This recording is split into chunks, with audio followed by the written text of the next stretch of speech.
Welcome to C2GTalk, a series of one-on-one interviews with influential practitioners and thought leaders to explore the governance challenges raised by emerging approaches to alter the climate.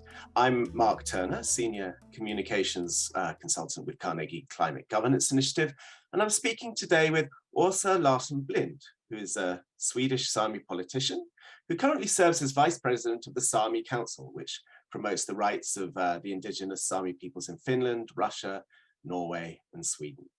In 2021, the Saami Council effectively stopped a scientific experiment due to take place over Sweden, which had aimed to examine the behavior of stratospheric aerosols, which could potentially be used to reflect back a portion of incoming sunlight to reduce global warming. This development had potentially important implications for efforts to conduct similar outdoor research on climate altering techniques in the future and the role of indigenous peoples in its governance. Åsa Larsson Blind, welcome to C2GTalk. Thank you. Well, perhaps let's just start with your work and whom you represent. Can you tell us a bit about the Sámi people and the council and your work on climate change? Yes, the Sámi people, we're an indigenous people, and our home area is the northern parts of Norway, Sweden, Finland, and also Kola Peninsula on the Russian side. And we are hunters and gatherers, and we also conduct reindeer herding and fishing, and we live off our traditional areas, and we still do. And that's the basis of our culture. So perhaps you could tell me a bit about how you see climate change affecting your region specifically, both physically, but also socially and economically. Well, we see the implications and the consequences of climate change all year round. And as everyone is aware of now, the Arctic is in the forefront of climate change, since the warming is more rapid here. So we are living and coping and adapting to climate change already now.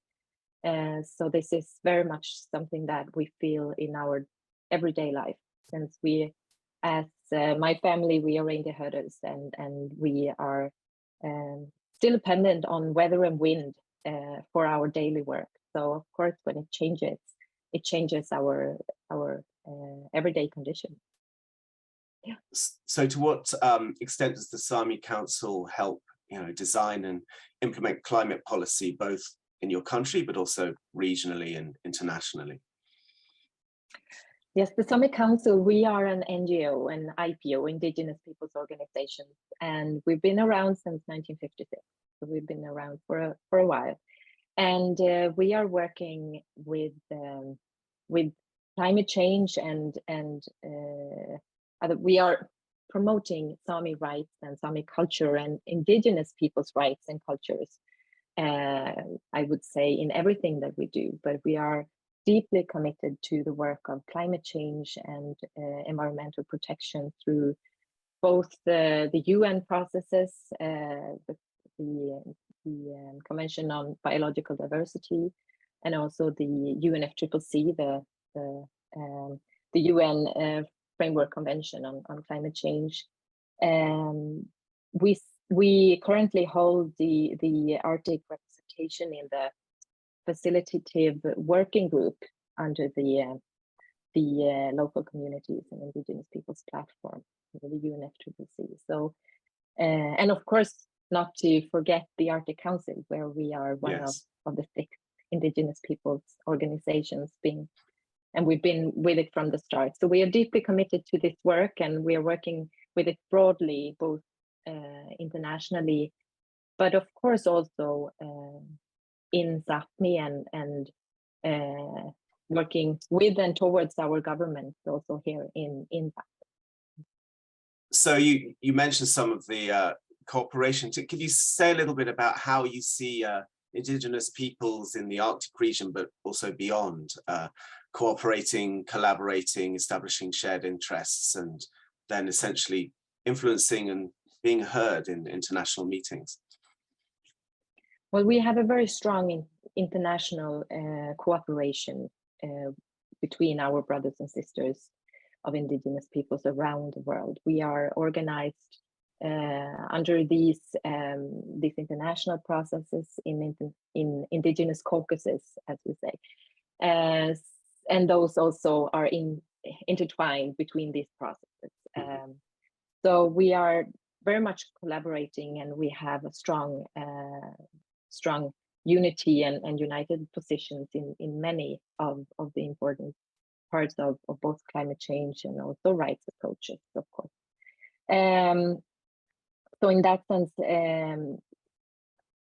from an indigenous perspective, we are ready to participate, and we are very skilled to do so. But unfortunately, in many of these forests and in many of these discussions, we are still in the process of discussing the right to participate, and that is, in my view, is something that is holding back these issues, because I see both from a Sámi perspective, but also our indigenous brothers and sisters from other parts of the globe. We are so ready to contribute with bringing our solutions and our indigenous knowledge to the table, and that would be so beneficial to the discussion. Well, we'll definitely talk a little bit about that in more detail later. In early 2021, the Sámi Council came to prominence amongst people studying these emerging approaches to alter the climate when you launched a petition to shut down the Harvard University's SCoPEx project. It was an effort to explain or to explore how aerosols might behave in the stratosphere as part of a theoretical new approach known as stratospheric aerosol injection. Of course, this was happening over the skies of Sweden. So essentially, stratospheric aerosol injection is a controversial idea to potentially reduce the global temperature quickly by reflecting some sunlight into space, but it could also have harmful unintended side effects. And at present, we only have computer models to indicate these potential benefits and risks, both known and unknown. So can you tell me a little bit about how you first heard about this experiment? And then maybe we'll talk a bit about the events that led to your opposition and its eventual cancellation.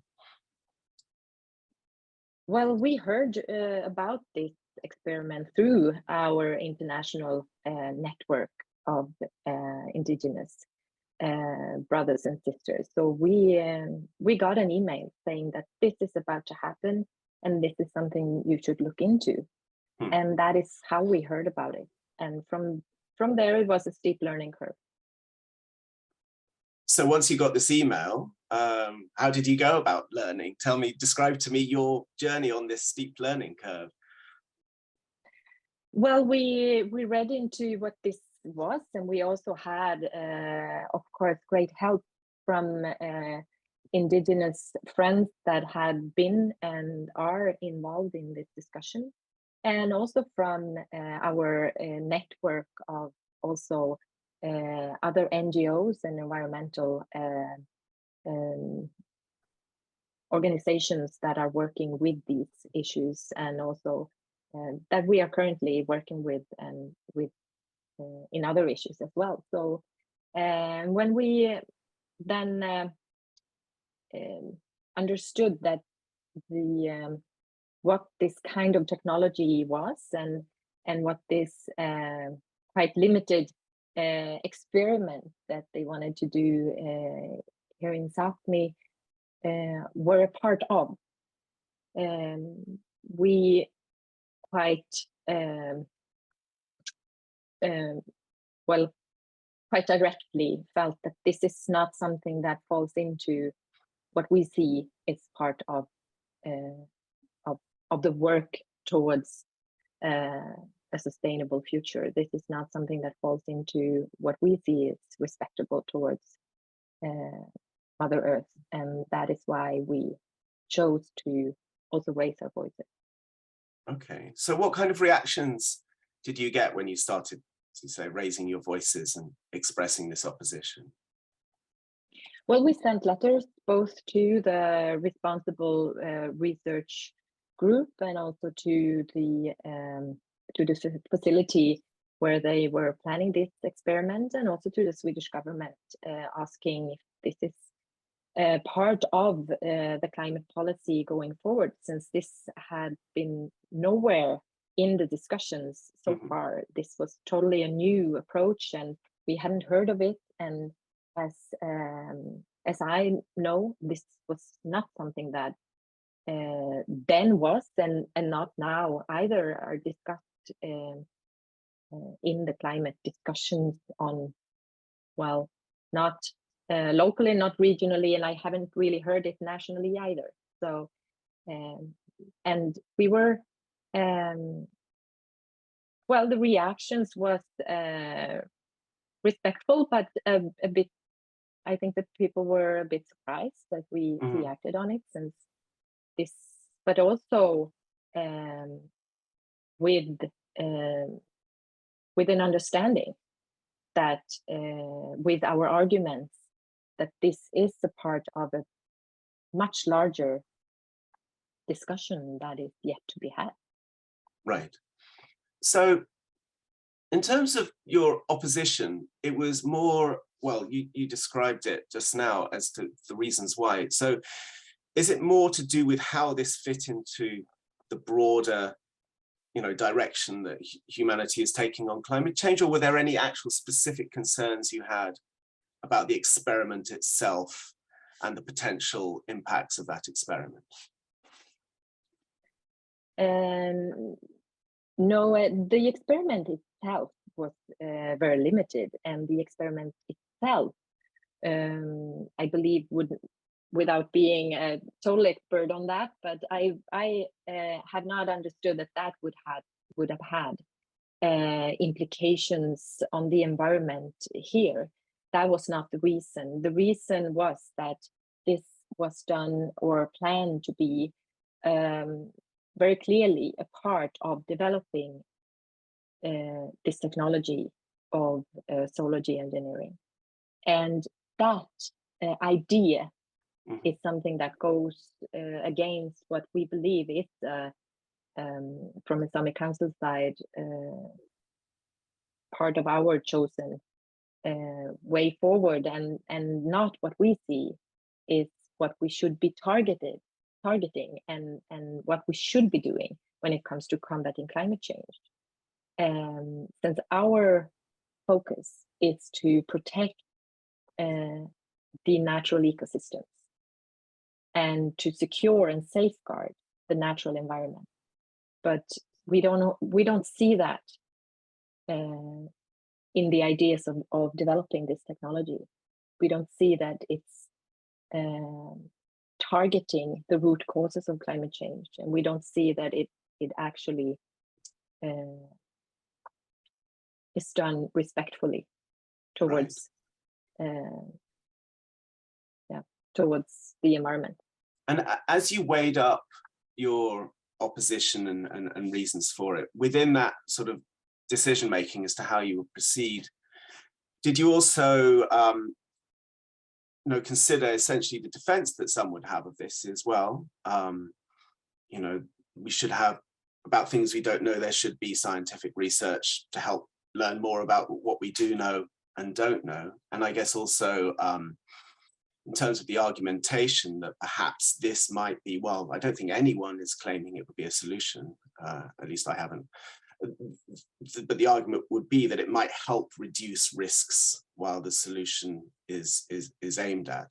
I guess I'm trying to get a sense of, first of all, to what extent do you think there could be some implications of opposing scientific research? And then more broadly, do you think there are any conditions under which you might not oppose an experiment like this? Well, I would like to start with saying that there is a need for technology development, and there is clearly a need, and we see that in the climate discussions broadly, the great importance of research. So this is not something that we question at all.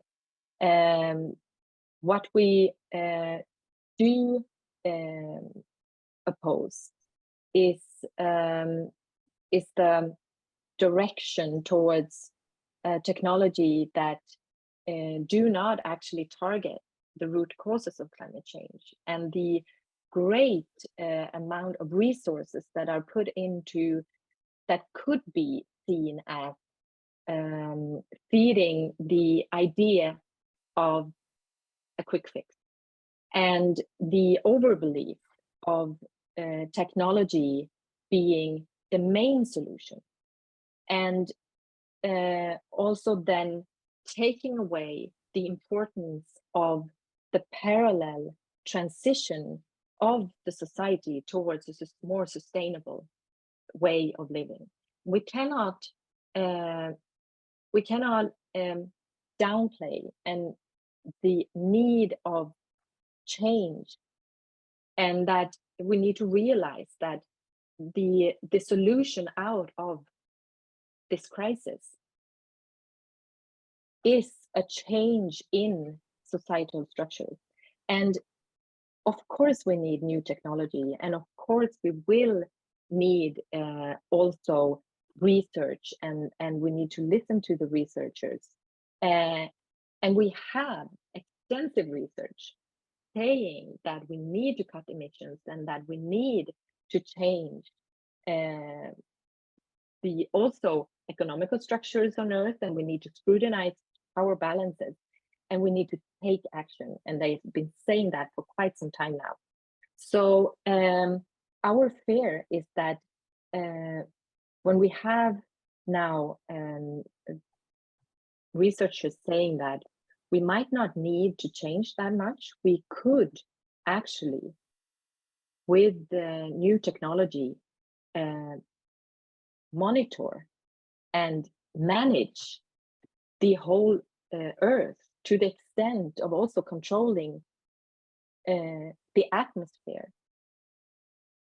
And for me, that is not learning from what researchers have been saying that we need to do now, that we need to take a step back and we need to start respecting, we need to find our way back to respecting the boundaries of Earth, that we have used the words resources, we have overexploited for too long, and that is what has been putting us into this climate crisis. It's the mindset of humans entitled to control everything on Earth and not needing to respect the Earth boundaries. And I would. That sorry. is, yeah. So whatever we do now should be guided by the principle and the guiding question. Is this a measure that will help getting us back on track in respecting the boundaries of the Earth's resources, even if it's in long term? And I don't see that this kind of technology do that, actually. So on your, I'd like to just ask a couple more about this relationship between technology and nature and Mother Earth. So in your petition to stop the experiment, you noted, our indigenous worldview has taught us that humans are part of nature. We need to live respectfully and not exploit natural resources so that we can hand over healthy ecosystems to future generations. And solar geoengineering technology puts humans as masters of nature to control the whole Earth, even the atmosphere, which is completely new and foreign for us. And this is what you also just eloquently stated. Some might counter that we are already living in the Anthropocene era, whereby humans are already the biggest determinant of changes to the Earth system, and that the choice might not be so much between interference and not interference, but just how you manage it. There was one futurologist who famously made the argument, we are as gods, we have to get good at it. So in that light, I'd just be very interested to learn a little bit more about how you view the duality or not duality of technology and nature, given that technology is always implemented within nature and comes from nature, I suppose, in some ways. And I'd just be very interested to hear a little bit more about your insights and the insights of that you've learned from Indigenous peoples as to how you manage that relationship between the two? Well, I would say that I always circle back to the respect, because you should always have the guiding question. Is this technology and this way of using technology, that could also be the case, is that done with respect? Will it help towards getting us towards the ultimate goal of reaching a more sustainable society than we have now? Or is it only maintaining status quo? Is it maintaining business as usual? Is it maintaining structures that we know has led us into this crisis?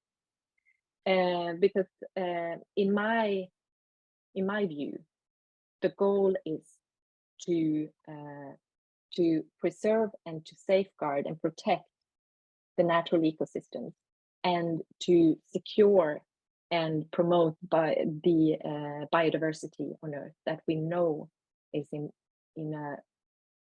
crisis.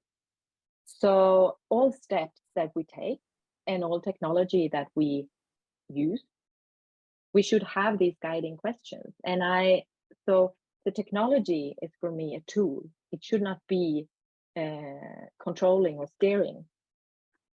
And when we have come so far that we see ourselves as gods, that's, for me, a very clear signal to stop and reflect, because that is, of course, we have the possibilities and the opportunities, but what's we should not lose the guiding principles, and kind of what's the goal in this, and what are what's the aim of living a good life. I'd like one last quick question on this before going on to, I think, the crucial element of this is governance and how one goes about inclusive governance of science in the future. But with regards to respect and impact on nature and for life, the scientists I have spoken to in this field would also argue that they see that as a priority too. And they are trying to find out whether there could be less harm caused by a cooler world with SRM, or dealing with a hotter world without SRM, given the realities that they face. Do you see, so in a sense, both arguing from, to some degree, a similar position of respect for nature and maintenance of biodiversity and reduction of suffering and so on. So I'm just wondering how two very well-intentioned groups of people, or at least I think scientists I've met seem well-intentioned, end up with sort of such different positions on whether or not to do research on something like this. Do you recognize that they might also see this as a way to protect nature, and that this is just a dialogue between reasonable minds, or do you think there's something else going on there potentially? Well, I think that researchers do what researchers do. They find knowledge gaps, and they try to look at opportunities or the potential of bridging those gaps. And that is exactly what researchers do, and what they should do, and what we need research to do. But it's up to then the global community to discuss what kind of knowledge we want to use, and what is potentially helpful and what is not. So I don't see that there is a question of research or not, or technology or not, but it's of course a question of what do we see is part of the pathway forward. So I wouldn't say that there is a conflict at all in research or not, or in that sense. It's more of a we are everyone trying to find the best way forward, and in that sense, we need to have these discussions on and where different voices need to be heard, because we need to have also a balanced way forward. Which brings us nicely onto this question of governance, which is so important. So it was, I guess, interesting to hear that you first heard of this via an email from your network, rather than being approached by, you know, another party involved in the experimental. So forth. Can you tell me a little bit about what do you think, if you had stepped back, and what would a more inclusive process have looked like from the outset? How might you have heard about this and been informed about this in a way that might have felt more inclusive? Well, I would say that the inclusive way of discussing this is for the full and effective participation of indigenous peoples in the international forums, where these discussions should be taking place, and where the governance discussions need to take place, because this was not a question that we had been discussing at all. I know that there has been previously discussed, at least in some way, under the Convention on Biodiversity, Biological Diversity. But despite of that, it has, to my knowledge, not been up for discussion that much. And this is something that we also raised when we started discussing this, that we see the need for a global discussion on this topic because of the potential of course, the potential of new technology being part of the solution, but also the consequences of these technologies if they were to be developed and used. And we raised our voices in this discussion, not because we would be more affected if it was to be used, but that we would also be affected. And we raised our voice and started discussing this because we, of course, have a right to air our concern about and also our views of what is needed in the climate change discussion. What should we be doing? But also out of a sense of responsibility that we as indigenous peoples, as peoples among other peoples of the world, we are in this crisis together. And we all have a responsibility to bring our solutions to the table, our knowledge about what should be done and not.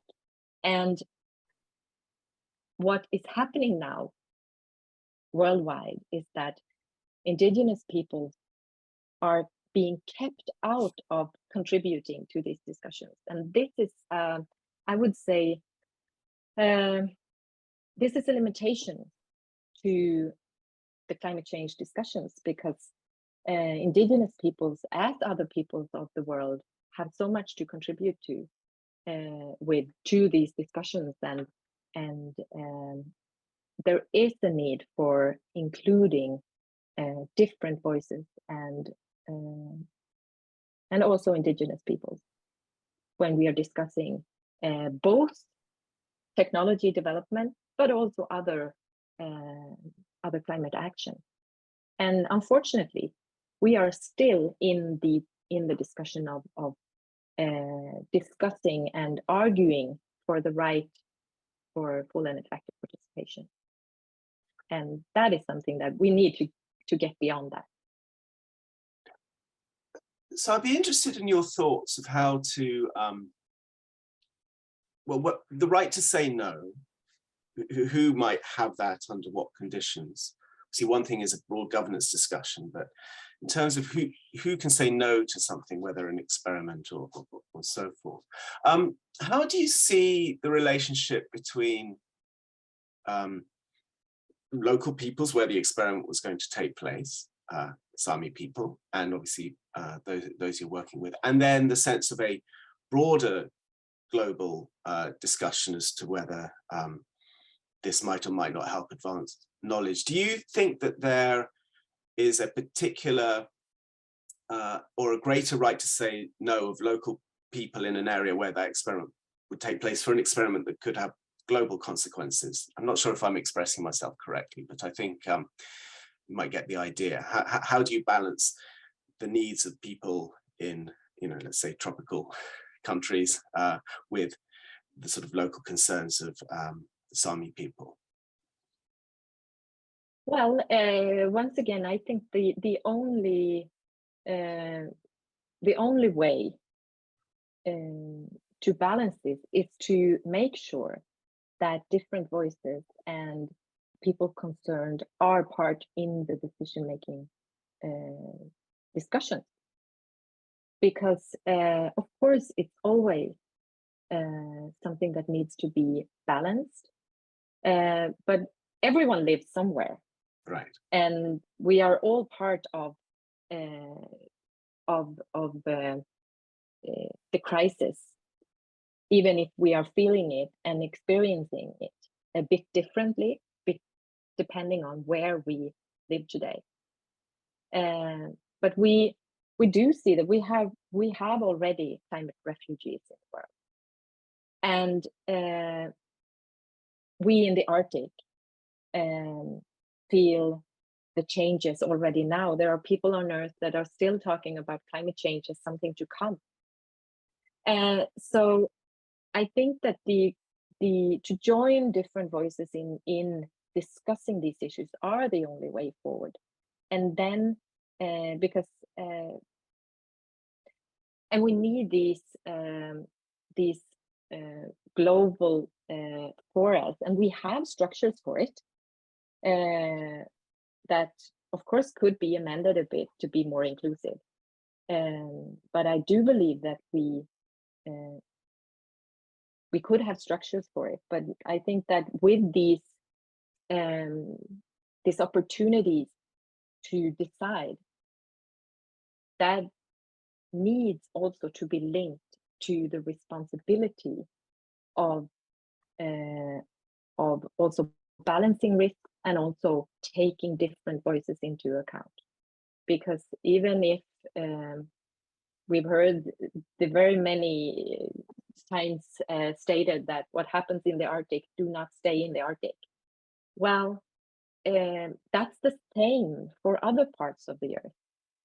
We see the deserts only getting larger in other parts of the world, when we see the need for protecting the rainforest. And I think that we need to talk about it as a common responsibility. In terms of, because discussions will continue in some form on this the solar radiation modification technologies approaches, where do you think would be the most appropriate fora to have that discussion? And do you have any specific sense of how Indigenous voices might be better heard in those fora?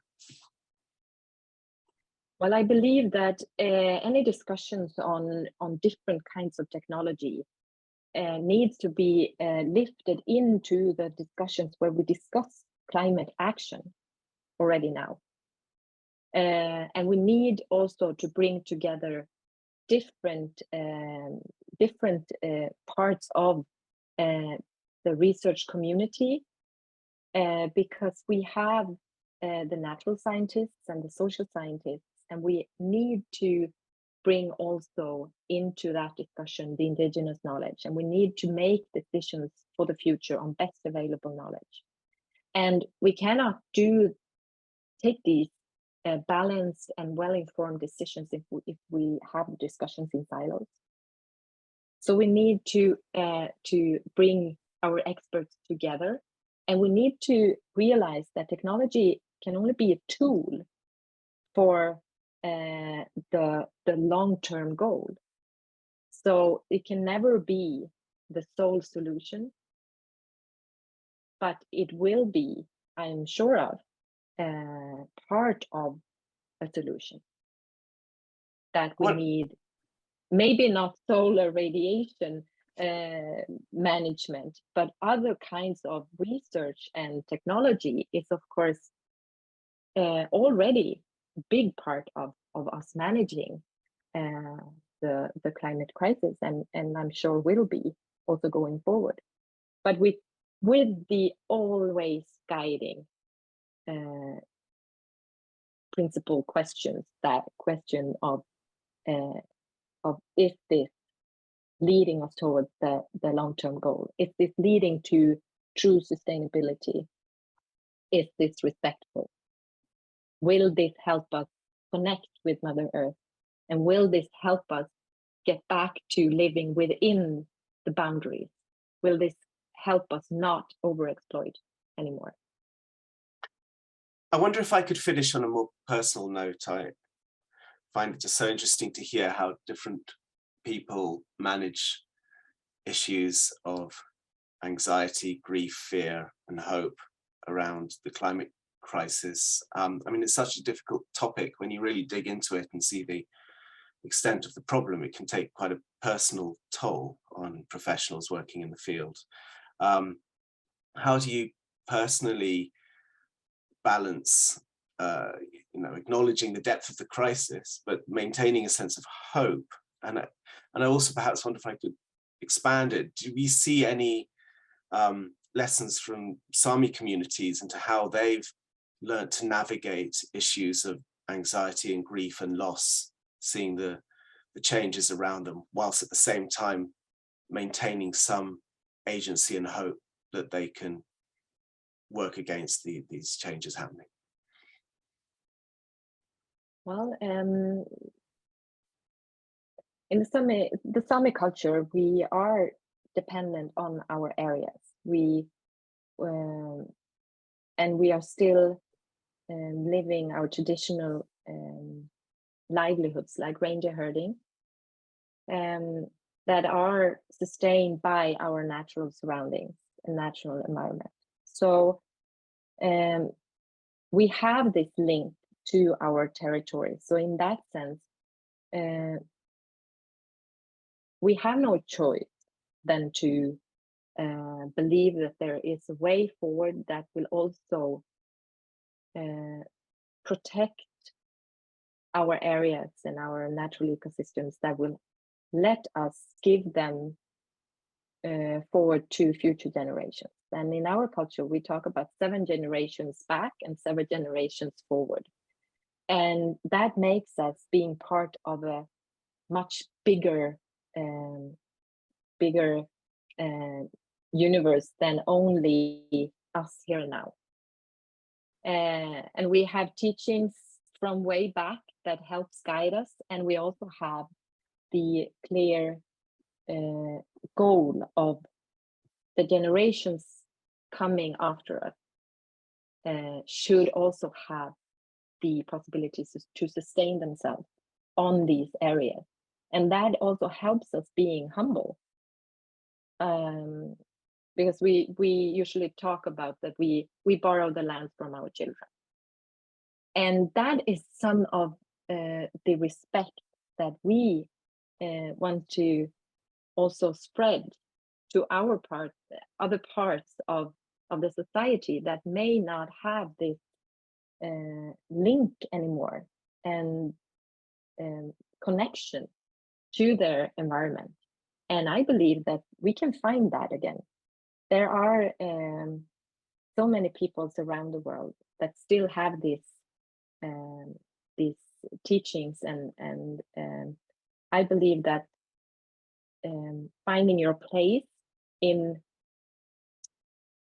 your society and also in your environment, it helps you not lose hope. Well, on that note, thank you so much, Åsa Larsson Blind, for being a wonderful guest on C2GTalk. Thank you. Well, thank you for having me.